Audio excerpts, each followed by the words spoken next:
Hey, what's up, y'all?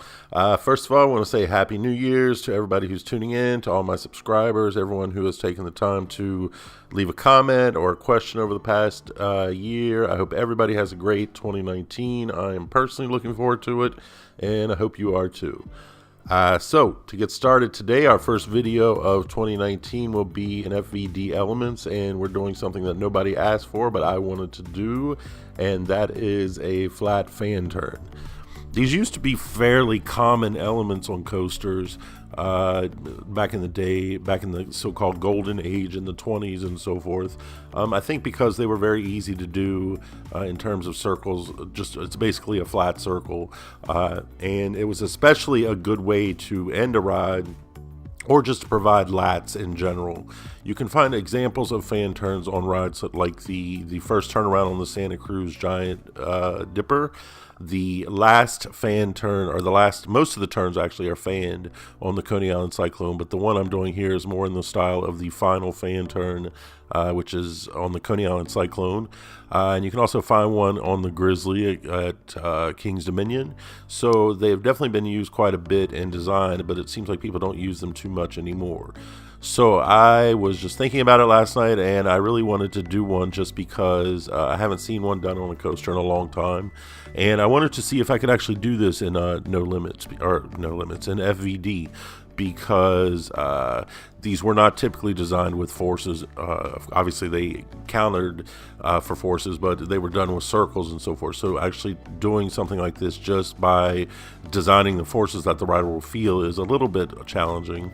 Well, it wasn't as challenging as I thought it would be. Actually, it was pretty simple, and it would be easy to do with the circle tool as well in the system, but I went ahead and did it with the forces, just also because I really wanted to have some control over the lats, and I wanted to experiment some more with the lats because I've been doing that a lot more lately, and if I do plan on doing a GCI coaster, as I've mentioned this year, I need to get a little bit more comfortable with lats, because GCIs definitely have some degree of lateral forces in them.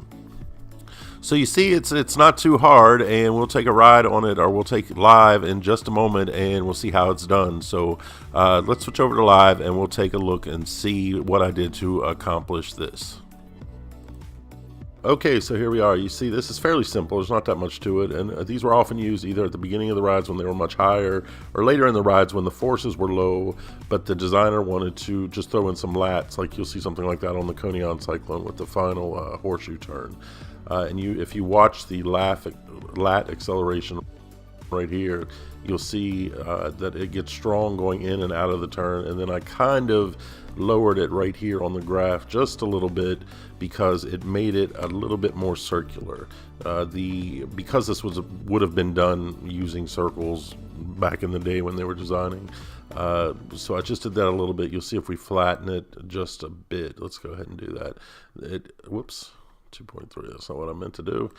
You see if we flatten it, it comes out to be a little more of a shape that's not really geometric. And obviously if we really wanted to go for a geometric shape, we would be using the geometric shapes that are provided in FVD, the tools that are provided for us. But I wanted to try it first, see what it would look like, and here's the result. So hopefully somebody can use this. If not, I'm always willing to do anything else that you need me to do. So if there's something you want to see, just let me know. Otherwise, that's going to be it for this episode, and I will talk to you next time. Take care and enjoy the ride.